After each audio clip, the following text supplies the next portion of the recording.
একা একা আসি নাই, একটু আমার চোখে চোখ রাখো। এই যে বামের বাবুরা, আমার চোখে চোখ রাখো তোমরা। নবী আজকে আমি একা আসি নাই, একটা মেহমান আসছে আমার সাথে। আরে কে মেহমান? নিয়ে আসো আমার কাছে। কে সেটা? নিয়ে আসো। জিবরাইল বলছে ইসমুহু মালাকুল মউত, তার নাম হচ্ছে মালাকুল মউত। হে রাসূল, আমি কি নিয়ে আসবো তাকে? আরে নিয়ে আসো জলদি করে।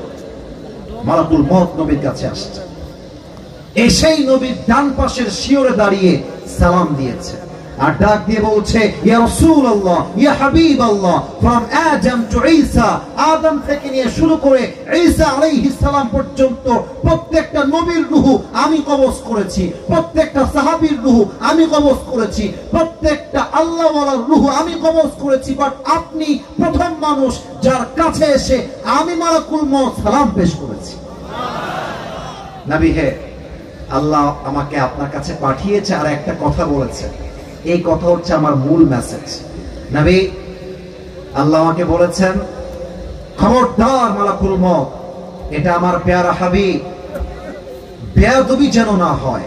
আগে যাবি, সালাম দিবি, আর নবীকে বলবি নবী আপনি কি যাবেন নাকি থাকবেন? যদি আপনি যেতে চান তবে আপনাকে নিয়ে যাব, আর যদি আপনি থাকতে চান আমি আপনাকে রেখে আবার এখান থেকে সালাম দিয়ে বিদায় হয়ে যাব।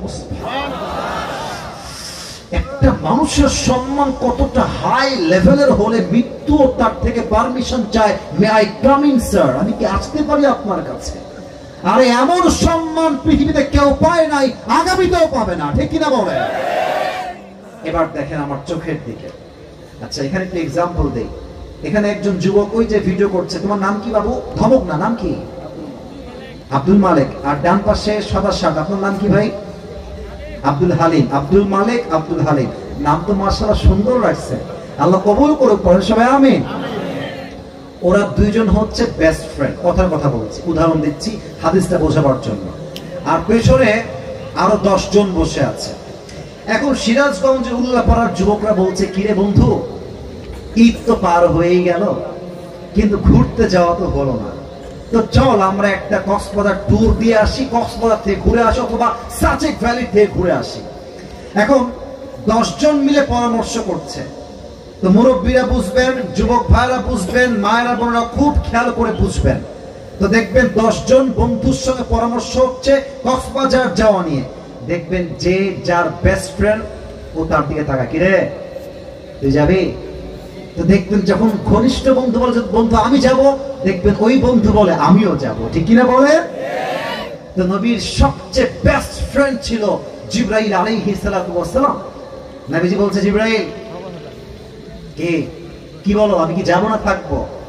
জিবরাইল কথাটা শুনেই মাথাটা নিচু হয়ে গিয়েছে আর ডাক দিয়ে বলছে ইয়া রাসূলুল্লাহ, ইয়া হাবিবাল্লাহ, যদি আপনি আমার থেকেই পরামর্শ চান তবে আমি বলবো আল্লাহ আপনাকে দেখার জন্য আরশে আজিমে অপেক্ষায় বসে রয়েছে ইয়া রাসূলুল্লাহ, আপনি গেলেই ভালো হয়। নবীজি বলছেন ও আচ্ছা, সময় তাহলে শেষ, তাই না? ঠিক আছে, একটু সময় দাও, একটা কাজ করতে চাই। আই না আয়েশা, আমার বউ আয়েশা কোথায়? দৌড় দাও আমার কাছে। আয়েশা দৌড় দিয়ে আসছে। ইয়া রাসূলুল্লাহ, কি হয়েছে আপনার, কি লাগবে আমাকে বলেন। আল্লাহর হাবিব ডাক দিয়ে বলছেন আয়েশা, তোমাকে আমি কয়েক টুকরা স্বর্ণের চেইন দিয়েছিলাম, স্বর্ণের টুকরা দিয়েছিলাম, সেই স্বর্ণগুলো কোথায়? আয়েশা ডাক দিয়ে বলছে ইয়া রাসূলুল্লাহ, ইয়া হাবিবাল্লাহ, যত্নের সঙ্গে আমি রেখে দিয়েছি, কি দরকার আমাকে বলেন।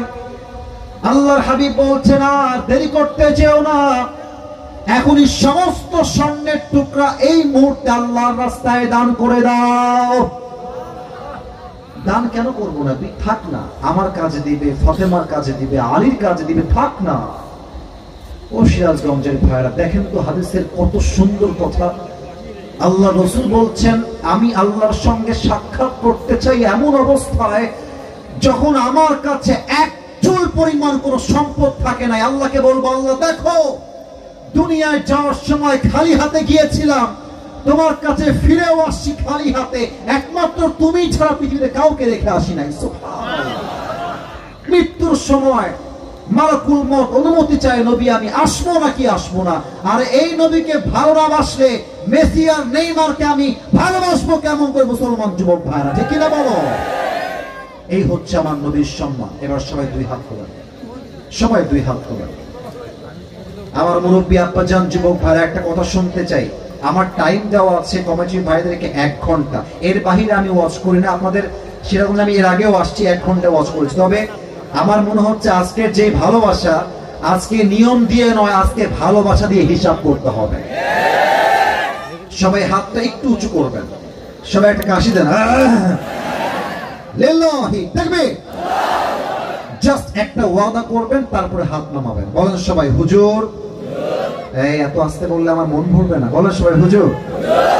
আমরা সিরাজগঞ্জের সন্তান, আপনাকে ওয়াদা দিলাম, নবীর আদর্শ না শুনে, দোয়া শেষ না করে আমরা কেউ বাসায়, এবার আমার হাত দেখবেন, আমি যেমনে হাত নাড়াবো আপনারা তেমনি হাত নাড়াবেন, যাব না। আর একটু জোরে, যাব না। বলেন সবাই আওয়াজ করে ইনশাআল্লাহ। এবার হাত নামান। এবার যদি কেউ দোয়ার আগে উঠে যায়, হাদিসে আসছে লা ঈমান আলাহ লিমান লা আমান আলাহ, যার কথা ঠিক নাই তার ঈমানের ঠিক নাই, ঠিক কিনা বলেন? আচ্ছা বলেন তো, নবী কি বাবা হিসেবে ভালো ছিলেন না খারাপ ছিলেন? নবী আমার নানা হিসেবে খারাপ ছিলেন না ভালো ছিলেন? নবী আমার স্বামী হিসেবে ভালো ছিলেন না খারাপ ছিলেন? আদর্শের জায়গা আমি 3টা পার্টে বলবো। নবী বাবা হিসেবে কেমন ছিলেন, নানা হিসেবে কেমন ছিলেন, স্বামী হিসেবে কেমন ছিলেন। প্রথমেই বলতে চাই, নবীজির মেয়ের নাম কি ছিল? কে বলতে পারে? ফাতেমা। বলেন সবাই, নাম কি ছিল?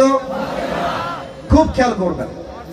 ফাতেমার বিয়ের বয়স যখন হয়ে গেল, আল্লাহর হাবিব ডাক দিয়ে বললেন, ফাতেমাকে কে বিয়ে করতে চাও? আমার কাছে প্রস্তাব নিয়ে আসো। প্রথমেই প্রস্তাব নিয়ে আসছে ওমরে ফারুক রাদিয়াল্লাহু তাআলা আনহু। এসেই বলছে, ইয়া রাসূলুল্লাহ, আমি আপনার মেয়ে ফাতেমাকে বিয়ে করতে চাই, আপনি কি রাজি আছেন কিনা? নবীজি মাথাটা জাস্ট নিচু করলেন, ইয়েসও বললেন না, নো বললেন না। ওমরে ফারুক বুঝে গেছে আমার বিয়ে এখানে হবে না, আমার চান্স মেরে লাভ নাই। ওমরে ফারুক বের হয়ে গিয়েছে। এবার আরেকজন সাহাবী আসছে, এসে বলছে, ইয়া রাসূল